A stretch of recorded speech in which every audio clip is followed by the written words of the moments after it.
guys, welcome to our final benchmark prep review. So if you look at question 20, it says Ralph took a summer job for 5 days where he received a pay of $6 per hour. So I know that my slope is 6, and then the hours I worked is going to be X. It says he worked 8 hours per day, so that means that for the most part my X is going to equal 8. But then it says if he worked an extra hour for every day except the first day, what would his total pay be? So that means on Tuesday, Wednesday, Thursday, Friday, he worked 9 hours. And then they want to know what it is for 5 days. That's how I got Monday, Tuesday, Wednesday, Thursday, Friday. So let's calculate his pay. So in this first box, he worked 8 hours, so that's 6 times 8. And then next, he works 9 hours. And then again, he works 9 hours, so I'm going to type in 9 in the parentheses. And then he works another 9 hours. And then he works another 9 hours. All right, so now I can go ahead and start calculating out things. So there we go. So first he works 6 times 8, and 6 times 8 on my calculator.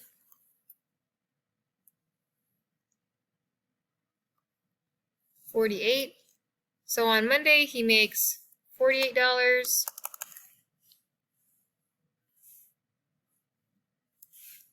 And then on Tuesday, he works 9 times 6. So that's $54. And then the same thing here, that's going to be 54. And then again, oh, where did the 6 go on this? This should be equals 6. There we go.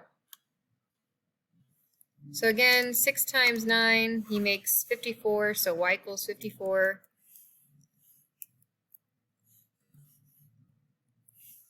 And then once again, y equals 54. 6 times 9 is 54. So if I look at this, on Monday he worked for $6 per hour and he worked 8 hours, so that 6 times 8 is 48. On Tuesday he worked for 9 hours at $6 per hour, so 6 times 9 is 54. And then he did that on Tuesday, Wednesday, Thursday, and Friday for the rest of the 5 days. So all I have to do now is add that together. So 48 plus 54, plus 54, plus 54, plus 54. Let's see if I can move this so it's in between the plus signs. There we go. So now all I have to do is add these all up to figure out how much he made for the week. So on my calculator, I'm going to add all this up.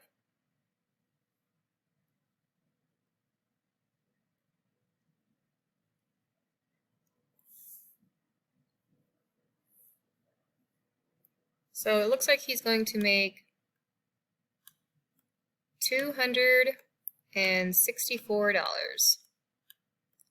All right, awesome. Let's go ahead and look at number 21. Feel free to pause the video. Make sure if I have it written down, you have it written down. Quick note, the reason I have a +0 here is because he didn't earn any like initial pay or anything like that.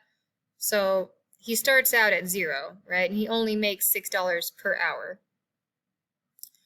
All right, so 21, it says rewrite the equation in slope-intercept form. So I'm going from standard form, which is good for finding x and y intercepts, into slope-intercept form. So I have to get the y by itself.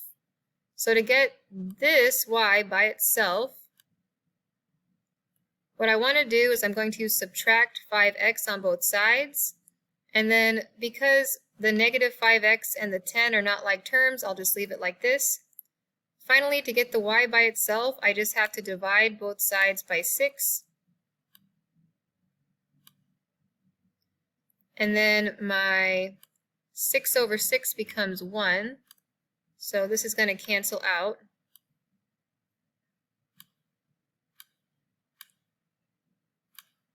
And then I'll get y is equal to negative 5 over 6 x, and then 10 over 6, I can reduce that by 2, so that becomes 5 divided by 10 divided by 2 is 5, 6 divided by 2 is 3, so this becomes plus 5 halves.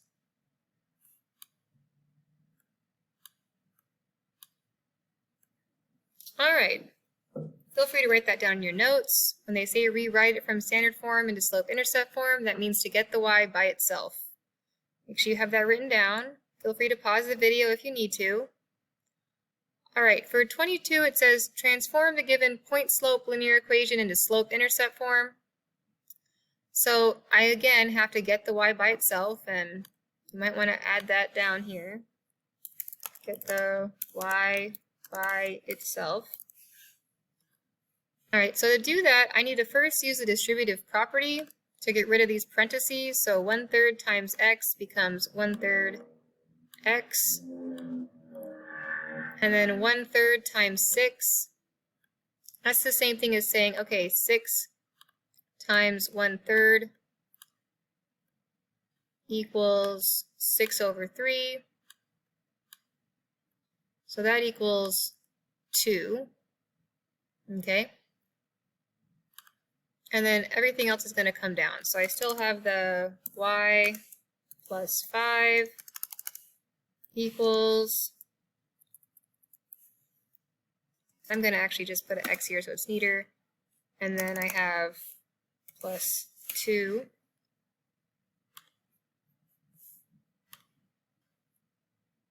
All right.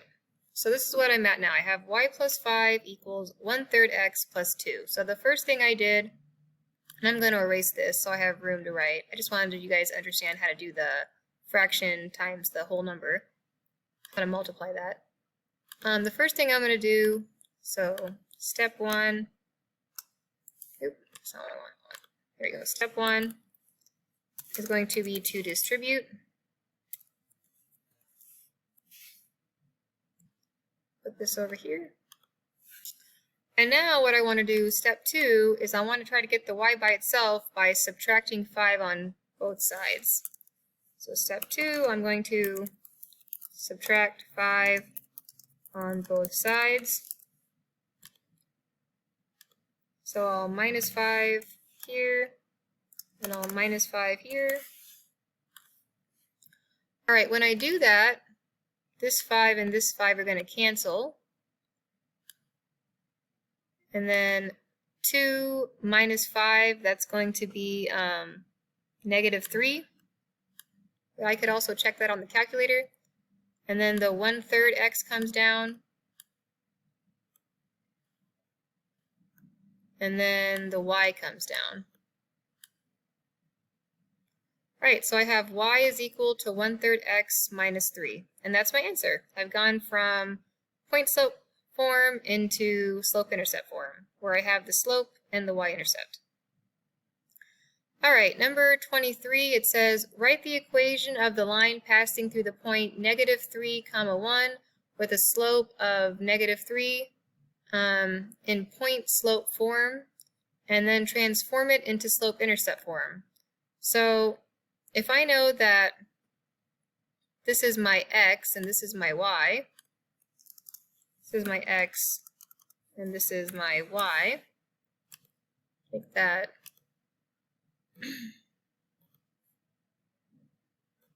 Get blue. Okay. Then for the y, I'm going to go ahead and substitute in 1. And then for the x, I'm going to substitute in the 3. But that's a -3, so this negative sign right here is going to become a positive.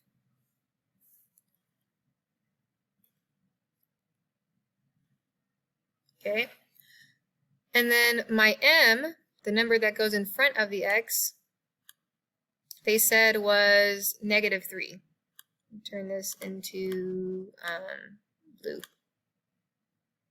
Okay, so right here I'm going to have -3.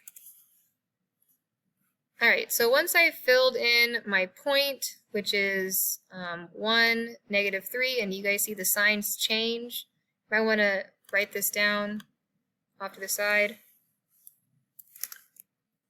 When you substitute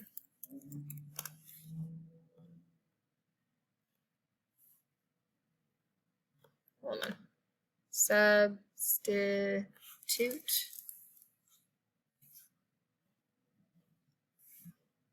you substitute in the x and y into point slope form,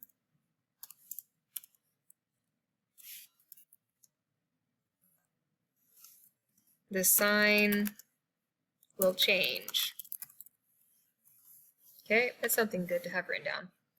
All right, so now that I have this in point slope form, I want to go ahead and rewrite this. So step 1 is going to be to distribute.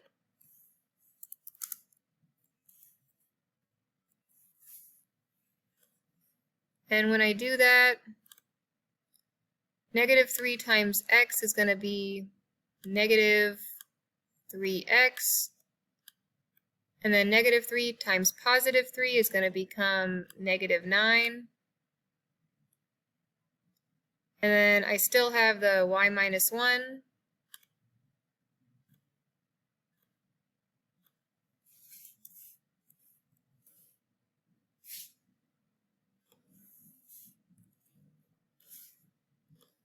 All right.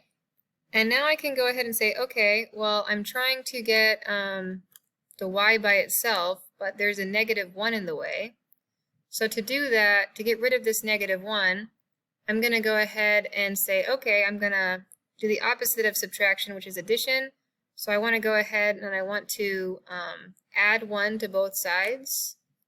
Let me make a little bit more room to write.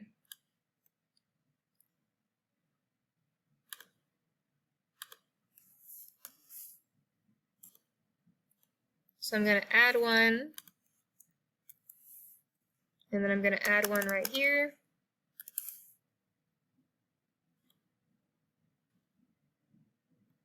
Okay.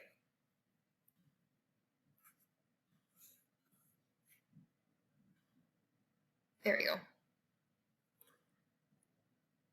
All right, so I'm going to go ahead and say, all right, now the -1 and the +1 are going to cancel out, and just the y is going to come down, so I'll get y is equal to -3x, and then -9 plus 1. If I owe you $9 and I add 1 to that, now I have -8. So that's my answer. I've gone from point slope form into slope intercept form. All right, number 24. Points -1, 1, and 1, -5, or 1, +5 are on a line with a y-intercept of 3. What is the equation of the line? So step 1 is to calculate the slope of the line with slope formula. So if I remember, slope formula is y2 minus y1 over x2 minus x1. So I do the second y minus the first y, so that's 5 minus 1, and that's going to become 4. And then the second x minus the first x value, so 1 minus -1, 1 minus -1, I have that double negative, becomes a positive, so that becomes 1 plus 1. And then that's going to become 4 over 2. And then 4 over 2 is just going to become 2. So I know that my m, my slope, is going to become 2, and I can substitute that in to the equation y equals mx plus b, which is slope-intercept form. And now I need to go ahead and find my b, and I know that that's the y-intercept. So this is my b. So I'm going to go ahead and put a 3 here. And then I have the equation of the line in slope-intercept form. I'm done. All right, feel free to pause the video. Let's go ahead and look at number 25. This is the last one, guys. The table of values below represents the cost of renting an electric scooter. Write an equation in slope-intercept form to represent the cost of renting an electric scooter.